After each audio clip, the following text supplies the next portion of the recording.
My dear student, जैसा कि आप सभी को हम बोले थे कि हम आगे न्यू टॉपिक लेकर आएंगे, न्यूक्लिक अम्ल यानी न्यूक्लिक एसिड, जिसे इंग्लिश में कहते हैं।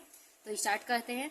किसी कोशिका के केंद्रक में पाए जाने वाले वे अम्लीय पदार्थ जो कोशिका के कार्य का नियंत्रण करते हैं उन्हें क्या कहते हैं? न्यूक्लिक अम्ल कहते हैं।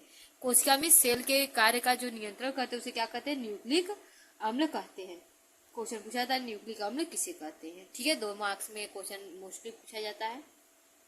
न्यूक्लिक अम्ल को 2 भागों में बांटा गया है। न्यूक्लिक अम्ल को बेसिकली अगर बात किया जाए तो वो मोस्टली 2 पार्ट में बांटा गया है। पहला डीएनए, जिसे कहते हैं डीऑक्सीराइबोन्यूक्लिक एसिड। ठीक है, डीऑक्सीराइबोन्यूक्लिक एसिड कहते हैं। दूसरा है आरएनए, जिसे राइबोन्यूक्लिक एसिड या राइबोन्यूक्लिक एसिड कहते हैं। ठीक है, डीएनए की बात करें, डीऑक्सीराइबोन्यूक्लिक एसिड की, तो डीएनए की खोज 1869 में जर्मन रसायन शास्त्री फ्रेडरिक मिशर ने किया था। सबसे पहले इसकी खोज किसने की थी? फ्रेडरिक मिशर नाम के साइंटिस्ट ने सबसे पहले इसको खोजा था 1869 ईस्वी में। ठीक है, डीएनए की संरचना, स्ट्रक्चर ऑफ डीएनए, देखिए बहुत इंपॉर्टेंट टॉपिक है। स्ट्रक्चर ऑफ डीएनए लगभग हर बार पूछा जाता है, तो इसको ध्यान दीजिएगा। डीएनए में 4 नाइट्रोजनी क्षारक उपस्थित होते हैं। डीएनए में क्या होता है? 4 नाइट्रोजनी क्षारक होते हैं। पहला है, देखिए, साइटोसिन, जिसे सी से प्रदर्शित करते हैं। दूसरा है थाइमिन, जिसे टी से प्रदर्शित करते हैं। तीसरा है एडिनिन, जिसे ए से प्रदर्शित करते हैं। चौथा है ग्वानिन, जिसे जी से प्रदर्शित करते हैं। अब स्ट्रक्चर की बात करें तो स्ट्रक्चर आप देखिए, ये डबल हेलिक्स होता है। डबल हेलिकल मॉडल जो है, इसका खोज वाटसन और क्रिक ने किया था। ठीक है, ये भी क्वेश्चन पूछा जाता है कि डीएनए के डबल हेलिकल मॉडल जो है उसका खोज किसने किया था? तो वाटसन और क्रिक नाम के 2 साइंटिस्ट थे, उन्होंने किया था। तो देखिए 2 हेलिक्स है। ठीक है, अगर हेलिक्स की बात करें तो हेलिक्स देखिए एकदम कुंडलित होता है। इसमें एडेनिन थाइमिन से और ग्वानिन साइटोसिन से जुड़ा होता है। जो एडेनिन होता है वो थाइमिन से डबल हाइड्रोजन बॉन्ड द्वारा और ग्वानिन साइटोसिन से ट्रिपल हाइड्रोजन बॉन्ड द्वारा जुड़ा होता है। ऐसे ये सीक्वेंस में जुड़ा होता है। ठीक है, अगर बात करें तो पहली हेलिक्स जो होती है वो 3 प्राइम से लेकर 5 प्राइम तक होती है, तो दूसरी उसके जस्ट अपोजिट होती है, एंटी पैरेलल होते हैं दोनों। 5 प्राइम टू क्या होगा? 3 प्राइम होगा। दोनों सेम नहीं होंगे। अगर दोनों सेम होंगे तो दोनों में क्या होता है? अट्रैक्शन नहीं पाया जाता है। ठीक है, इसके बाद अगर दोनों हेलिक्स के बीच की बात करें तो 20 एंगस्ट्रॉम की क्या होती है? दूरी होती है। ठीक है, और इसके बाद अगर हम बात करें कि एक हेलिक्स खत्म होने में, स्टार्टिंग से खत्म होने की लंबाई जो होती है 34 एंगस्ट्रॉम होती है। इसमें जो एडेनिन ग्वानिन थाइमिन साइटोसिन होता है इसे नाइट्रोजिनस बेस कहते हैं। ठीक है, ये पूरे हेलिक्स में फैला हुआ होता है। इसके साथ अगर हम बात करें, जो हेलिक्स है इसका फॉर्मेशन सुगर और फास्फेट, सुगर फास्फेट ऐसे बैकबोन से ये बना होता है, इसीलिए इसे सुगर फास्फेट बैकबोन भी कहते हैं। और 2 नाइट्रोजनस बेस के बीच की दूरी की बात करें तो 3.4 एंगस्ट्रॉम होता है। ठीक है, और अगर पूरे बात करें कि एक हेलिक्स में कितने नाइट्रोजनस बेस होते हैं, बेस पेयर होते हैं, तो वो कितने होते हैं? 10 होते हैं। ठीक है, अब आगे पढ़ते हैं। डीएनए का अणु 2 कुंडलित पॉलीन्यूक्लियोटाइड श्रृंखला का बना होता है। ठीक है, अगर डीएनए की बात करें तो ये क्या होती है? 2 कुंडलित पॉलीन्यूक्लियोटाइड श्रृंखला की बनी होती है। 2 श्रृंखलाएं एक दूसरे से सर्पिल क्रम से जुड़े रहते हैं। देखिए ये सर्पिला क्रम है ना, सर्प के आकार का, ऐसे ही सर्प चलता है, ऐसे ही क्रम में क्या होता है? जुड़े रहते हैं। इसका व्यास, अगर हम व्यास की देखिए, व्यास बताया ना, डिस्टेंस, व्यास क्या होता है? 20 एंगस्ट्रॉम का होता है। दूसरा बात करते हैं, प्रत्येक पॉलीन्यूक्लियोटाइड में डीऑक्सी शर्करा और फास्फेट समूह एकांतर में जुड़े रहते हैं या जुड़े होते हैं। इस क्रम के द्वारा श्रृंखला का आधार बनता है। इस क्रम के द्वारा क्या होता है? श्रृंखला, देखिए ये बताया है, ये भी सुगर फास्फेट बैकबोन का बना होता है। फास्फेट समूह एक, इसके आगे देखिए, फास्फेट समूह एक तरह से शर्करा के 5 प्राइम कार्बन से तथा दूसरा ओर की शर्करा के 3 प्राइम कार्बन से जुड़ा होता है। ठीक है, पहला 5 प्राइम से अगर स्टार्ट हुआ तो वो 3 प्राइम पर क्या होता है, जाकर खत्म हो जाता है। दोनों श्रृंखलाएं प्रति समांतर एंटी पैरेलल दिशा में होती हैं। दोनों क्या होती हैं, समांतर होती है। जैसे कि ये है, देखिए, तो पहला 3 प्राइम से अगर ये वाला स्टार्ट हो रहा है तो ये कहा जाएगा 5 प्राइम, और ये क्या हुआ 5 प्राइम से स्टार्ट हुआ तो ये कहा जाएगा 3 प्राइम। ठीक है, एंटी पैरेलल में क्या होती है, जुड़ी हुई होती है, अर्थात एक श्रृंखला में बंध 3 prime to 5 prime bond 3 prime से 5 प्राइम दिशा में तथा दूसरी में श्रृंखला में 5 प्राइम से 3 प्राइम दिशा में होती है। ठीक है, एक श्रृंखला के प्यूरिन दूसरे, देखिए नेक्स्ट पॉइंट, एक श्रृंखला का प्यूरिन दूसरे श्रृंखला के पिरिमिडीन से हाइड्रोजन आबंध द्वारा जुड़ा होता है। जैसे अभी आपको बताया एडेनिन, थाइमिन, ग्वानिन, साइटोसिन ऐसे कैसे जुड़ा होता है, तो वो आगे बताएंगे। तो क्या प्यूरिन किससे जुड़ा होता है, पिरामिडीन से जुड़ा होता है। एडेनिन सदैव थाइमिन से तथा ग्वानिन सदैव साइटोसिन से जुड़ा होता है। एडेनिन क्या था, सदैव किससे जुड़ा होता है, थाइमिन से, और ग्वानिन किससे जुड़ा होता है, साइटोसिन से। और इसके बाद आप एक लाइन और ऐड करें, एडेनिन क्या था, थाइमिन से डबल हाइड्रोजन बॉन्ड द्वारा जुड़ा होता है, जबकि ग्वानिन कितने, साइटोसिन से ट्रिपल हाइड्रोजन बॉन्ड के द्वारा क्या होता है, जुड़ा होता है। इसके बाद डीएनए का महत्व, इंपॉर्टेंस ऑफ डीएनए, ठीक है, पढ़ते हैं। इंपॉर्टेंस ऑफ डीएनए भी बहुत इंपॉर्टेंट टॉपिक है। ठीक है, डीएनए एक अनुवांशिक पदार्थ है। डीएनए की अगर बात करें तो वो क्या है, एक अनुवांशिक पदार्थ है जो सजीवों में सूचनाओं को एक पीढ़ी से दूसरे पीढ़ी में पहुंचाता है। जो जितने भी सजीव हैं उनकी अनुवांशिक जो लक्षणें हैं उनको जनरेशन से जनरेशन, एक जनरेशन से दूसरे से तीसरे चौथे ऐसे क्या पहुंचाने का कार्य करता है। डीएनए कोशिका की सभी उपापचयी व अन्य जैविक क्रियाओं को नियंत्रित करता है। डीएनए कोशिका जो होती है उसकी जितने भी उपापचय मेटाबॉलिक प्रोसेस होता है और जैविक क्रियाएं भी जो होती हैं उसको क्या करता है, ये नियंत्रित करता है। ठीक है, इसके बाद देखिए कोशिकाओं की जो भी होती है वो, ठीक है, डीएनए स्वयं के संश्लेषण को निर्देशित करता है। इसे डीएनए प्रतिकृतिकरण यानी रेप्लिकेशन कहते हैं। देखिए डीएनए क्या है, स्वयं से अपना निर्माण कर सकता है, इसीलिए डीएनए सेल्फ फॉर्मेशन का कैपेबिलिटी रखता है, इसीलिए ये प्रोसेस को क्या कहते हैं, रेप्लिकेशन कहते हैं। नेक्स्ट पॉइंट, देखिए इंपॉर्टेंस ऑफ डीएनए बहुत ज्यादा इंपॉर्टेंट है।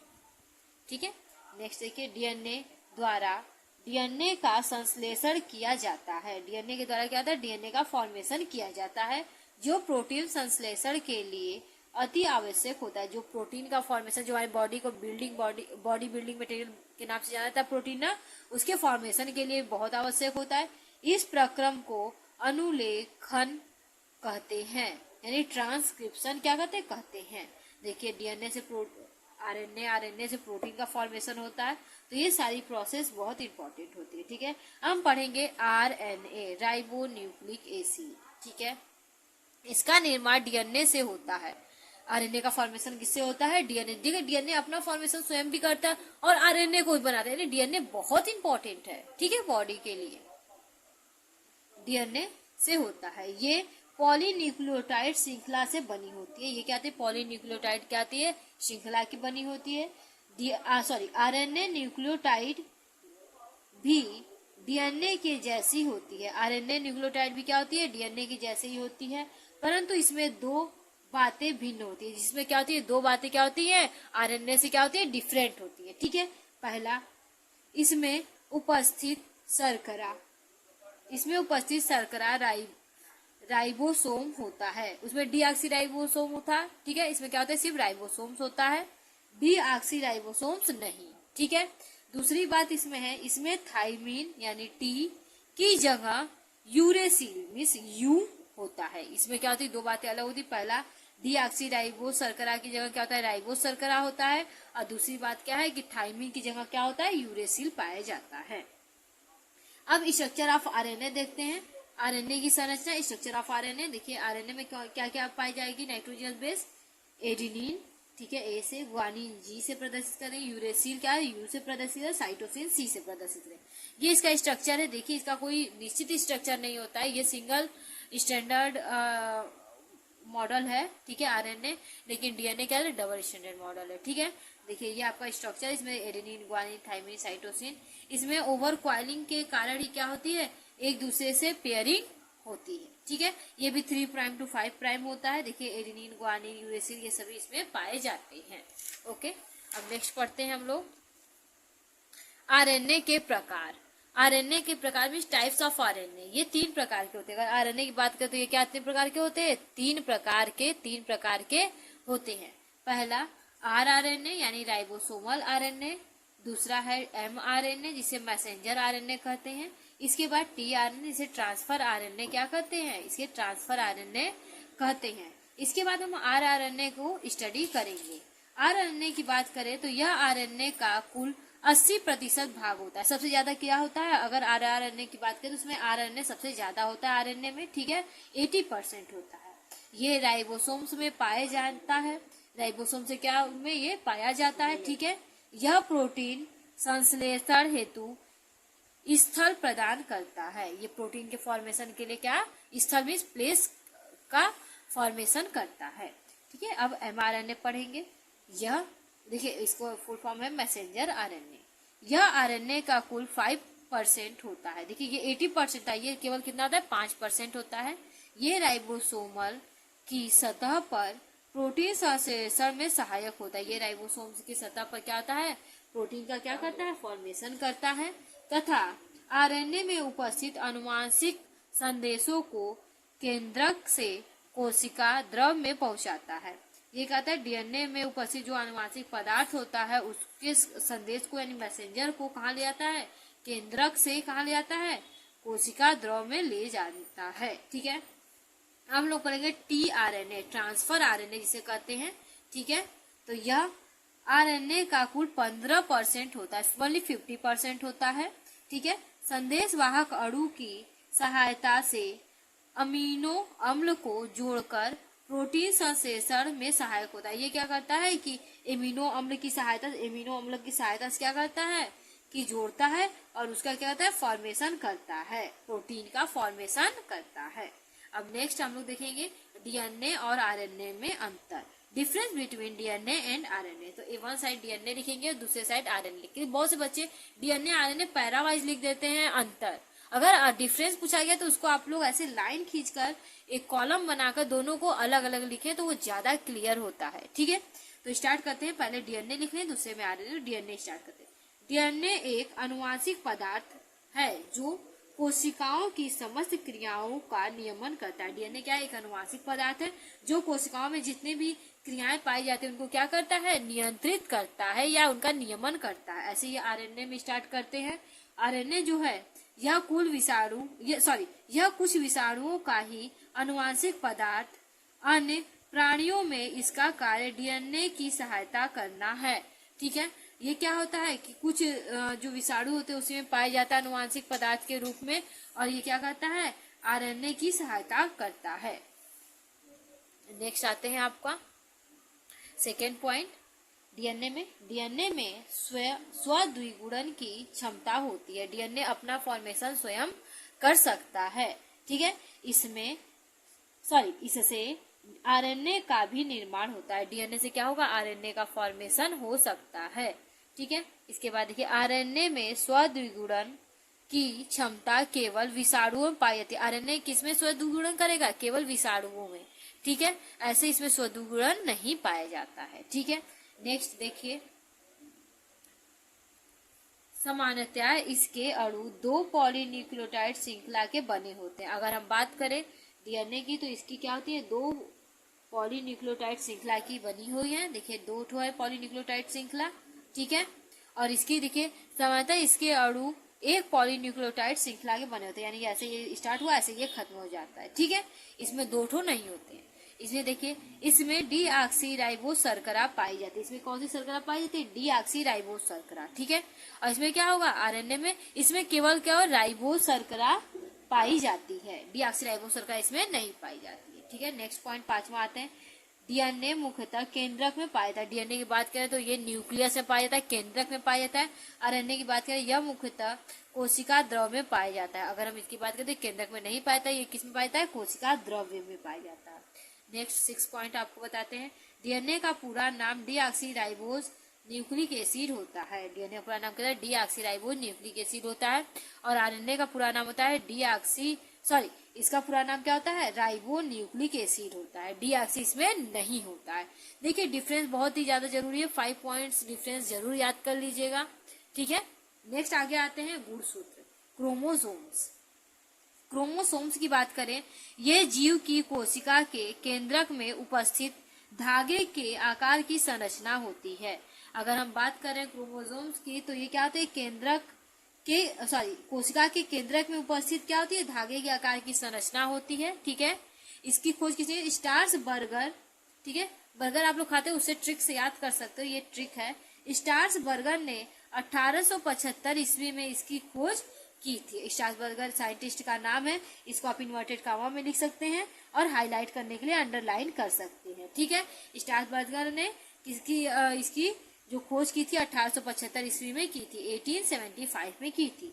अब गुणसूत्र के प्रकार, टाइप्स ऑफ क्रोमोसोम्स की बात करें तो ये निम्नलिखित 2 प्रकार के होते हैं। Chromosomes are divided into 2 parts, ठीक है। पहला है कायिक, कोई अलिंग या स्वजात गुणसूत्र, और इंग्लिश में इसे कहते हैं ऑटोसोम्स कहते हैं, ठीक है। अब लिंग गुणसूत्र यानी सेक्स क्रोमोसोम, ठीक है। इंग्लिश में लिंग गुणसूत्र क्या कहते हैं? सेक्स क्रोमोसोम कहते हैं। अब हम स्टार्ट करते हैं पहला कायिक गुणसूत्र, ठीक है, ऑटोसोम्स जिसे इंग्लिश में कहते हैं बेटा। अब इसमें देखिए, ये गुणसूत्र जो लिंग लक्षणों को छोड़कर, ठीक है, जीव होगा यहाँ, जीव के अन्य लक्षणों का निर्धारण करते हैं। जितने जो भी जीव है उसके सेक्स जो डिटरमाइन करने वाला क्रोमोसोम है उसको छोड़कर और भी उसके बॉडी में जितने भी बॉडी पार्ट्स बन रहे हैं, जैसे हाथ, नाक, आँख, कान, पैर, सब कुछ, ठीक है, इसका क्या कहते हैं? इसे क्या कहते हैं? निर्धारण करते हैं, उसे क्या कहते हैं? कायिक गुणसूत्र कहते हैं। कायिक गुणसूत्र नर एवं मादा दोनों में समान होते हैं। कायिक गुणसूत्र की बात करें तो मेल और फीमेल दोनों में समान होते हैं, बस जो सेक्स क्रोमोसोम होता है, लेकिन लिंग गुणसूत्र वो क्या होता है? अलग होता है, ठीक है। अब हम पढ़ेंगे लिंग गुणसूत्र, जिसे सेक्स क्रोमोसोम इंग्लिश में कहते हैं बेटा। लिंग गुणसूत्र, देखिए, लिंग निर्धारण करने वाले गुणसूत्र लिंग गुणसूत्र कहलाते हैं। जो लिंग का फॉर्मेशन, सेक्स का फॉर्मेशन करता है कि वो मेल हो या फीमेल, उसका फॉर्मेशन करने वाले, निर्माण करने वाले जो गुणसूत्र होते हैं उन्हें क्या कहते हैं? लिंग गुणसूत्र कहते हैं। लिंग गुणसूत्र नर व मादा दोनों में क्या होता है? अलग अलग होता है। ये प्रायः एक्स और वाई गुणसूत्र कहलाते हैं। इसे क्या कहते हैं? एक्स और वाई गुणसूत्र कहते हैं। मनुष्यों में लिंग निर्धारण इन्हीं गुणसूत्रों द्वारा होता है, ठीक है। मनुष्यों में लिंग का फॉर्मेशन कितना है? यही गुणसूत्रों के द्वारा होता है। अगर फीमेल की बात करें तो फीमेल में डबल एक्स गुणसूत्र होते हैं, ठीक है। और अगर मेल की बात करें तो उसमें क्या होता है? एक्स और वाई क्रोमोसोम्स होते हैं, ठीक है। अब लिंग निर्धारण पढ़ेंगे हम, जिसमें सेक्स डिटर्मिनेशन, ठीक है। लिंग निर्धारण वह प्रक्रिया है जिसके द्वारा यह सुनिश्चित होता है कि एक लिंगी जंतु में लैंगिक जनन द्वारा उत्पन्न होने वाले नया प्राणी नर है या मादा, ठीक है। यानी सेक्स डिटर्मिनेशन में यह निर्धारित होता है कि नए जो बच्चे का या फिर नए जो प्रजाति जन्म लेने वाली है वो मेल है या फीमेल, ठीक है। इसके बाद मनुष्य में लिंग निर्धारण, सेक्स डिटर्मिनेशन इन ह्यूमन।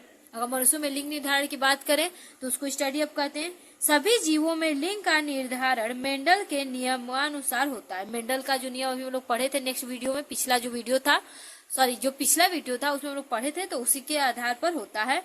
मनुष्यों के लिंग निर्धारण के प्रक्रिया युग्मक जनन के दौरान प्रारंभ होता है। युग्मक का जब फॉर्मेशन होता है तो उसी टाइम क्या होता है कि इसका पता चल जाता है कि क्या होगा, ठीक है, प्रारंभ हो जाता है, उसी समय स्टार्टिंग हो जाती है।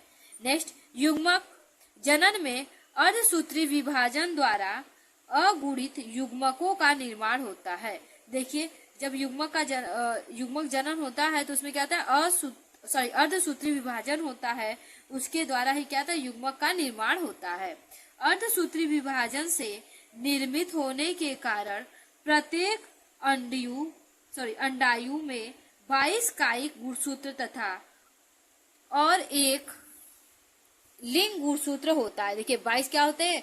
आपको पता होगा कि 23 जोड़ी गुणसूत्र होते हैं, ठीक है। 23 जोड़ी गुणसूत्र, 23 पेयर, ठीक है, जिसे इंग्लिश में 46 कह सकते हैं। तो 22 जो गुणसूत्र होता है, 22 पेयर जो गुणसूत्र होता है, ये क्या होता है, सोमैटिक सेल का होता है, नहीं मेल और फीमेल में सेम होता है, बस 1 पेयर जो होता है यही दोनों में क्या होता है, डिफरेंस होता है, अलग अलग होता है।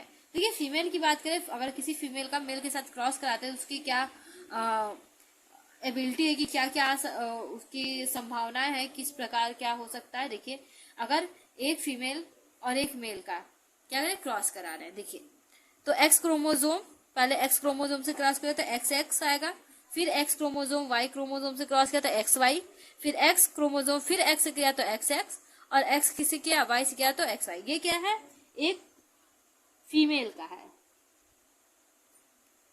ठीक है, और ये किसका है, मेल का, ठीक है। अब देखिए यहाँ पे देखिए एक्स एक्स किसका है, लड़की का यानी फीमेल का, फीमेल यहाँ पर लिख देते हैं, फीमेल फीमेल, ठीक है, और ये कितना है, मेल का, ठीक है। तो अगर हम देखें तो 50% मेल और 50% क्या है, फीमेल की फॉर्मेशन हुआ है, ठीक है। तो अब आगे देखिए, और जो जैसे कि कहा जाता है कि ये लड़कियों पर डिपेंड होता है कि जो बेबी आने वाला है वो मेल होगा या फीमेल, तो ऐसा नहीं है, क्योंकि लड़कियों के पास तो सिर्फ एक्स एक्स क्रोमोजोम होता है, वो एक्स ही दे सकती हैं। ये मेन डिपेंड होता है वाई क्रोमोजोम पे, वाई क्रोमोजोम अगर आया तो वो मेल हो सकता है। तो ये मेल डिपेंड जो होते हैं उन पे क्या होता है, ये डिपेंड होता है कि मेल बेबी होगा या फीमेल, ठीक है। अब नेक्स्ट आगे पढ़ते हैं नोट, ये बहुत इंपॉर्टेंट नोट है, देख लीजिएगा। मानव जनसंख्या में लगभग आधा भाग नर और आधा भाग मादा होते हैं, ठीक है, क्योंकि मानव में नर अथवा मानव बच्चे के पैदा होने की संख्याकीय संभावनाएं 1:1 होता है। देखिए इसमें 50-50% आया, तो 50% आया यानी कि जितने मेल होंगे उतने फीमेल होंगे, लेकिन अगर रियल में देखा जाए तो ऐसा नहीं है। यहाँ तक आगे आपको वीडियो समझ में आई होगी, तो नेक्स्ट वीडियो नेक्स्ट क्लास में आपको लेकर आएंगे। Okay, thank you.